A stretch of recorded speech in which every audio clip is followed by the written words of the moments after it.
Morning, moms and dads. How are we doing? How are we doing today? We hanging in there? I'm doing okay today. Okay, I'm doing okay. The other day I was taking a bath and a friend called me on the phone, and I took the phone in the bathtub as one does, and I told her that I was using a bath bomb, and it was called Pure Joy and Unending Tranquility. And I was laughing because I feel like it overpromised a little bit. And then we brainstormed ideas for more realistic bath bombs during this time. And we came up with names like A Quiet Scream or Just a Little Bit of Panic. That feels more realistic for this time. All right, I'm going to read you a little section of my book, Raging Against the Minivan. This one goes out to all of the parents of multiples. Solidarity, I am a mom of 4.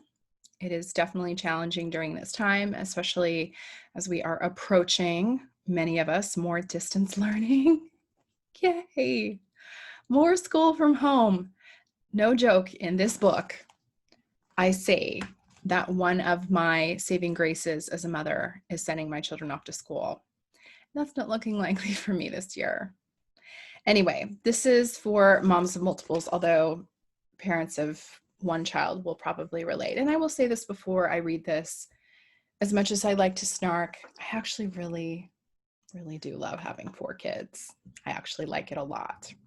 I really do like it a lot, but just keep that on the DL because it's not as funny. Okay. This is talking about how we parent our first children really differently than we parent like our 3rd or 4th. Intentionally or not, you parent your 3rd and 4th kids differently. It's no longer about the newest toys and the cutest clothes.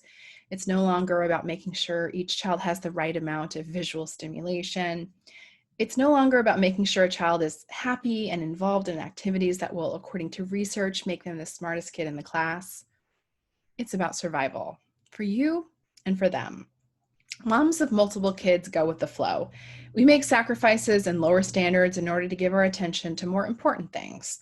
We do things we never would have done as a first-time parent, things that weren't even on our radar when we changed that very first diaper, things we don't always admit to in mixed company. Here are a few examples of how we change with the brave souls who join our families last.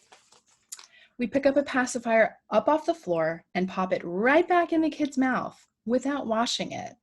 Or we wash it with our own motherly saliva, which is virtually as clean and pure as sanitizing gel, I'm told. Okay, I did write this book before we were in the middle of a health crisis. I would probably wash the pacifier now. I'd probably go ahead and wash it. So at age 8, our first child is allowed 1 educational program a day. At age 8, the last child is on season 3 of Dexter. Our first child wasn't allowed to play video games. Our last child runs their own Fortnite playing YouTube channel.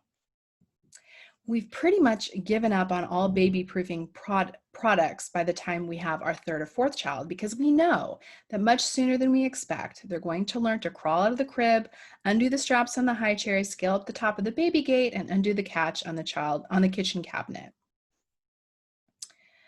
Our first child is required to eat every vegetable on their plate. Our last child only eats products made of white flour or cheese. We give them food products we would never eat. Dinosaur-shaped frozen chicken nuggets. Actually, I would eat those. Those are legit good. Flat, sticky fruit that arrives rolled in plastic. Crackers with peanut butter flavored filling. I also would eat those. When our first kid was injured, we took a trip to urgent care. Our last kid is not going to the doctor for any unplanned reason unless there is fear of imminent death. It's ambulance level trauma or we're staying home. When my first kid was a baby, I thought I will meet all of their needs. I am their mom. It is my job. With my last kid, I was like, here, take her. When our first child tries to jump off the roof into the pool, we put them in a timeout. With our last child, we grab the camera. And this does go on to give more examples of that, but I'm going to skip ahead. It's interesting, though.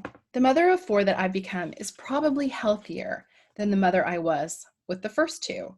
I started as a tightly wound bundle of nerves who worried I was harming my baby for life because he wouldn't eat green beans.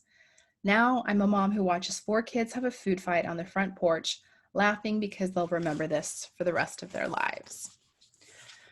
So solidarity to all of you moms of multiples who are juggling many, many kids and lowering your standards in the process. Here's to lowered standards.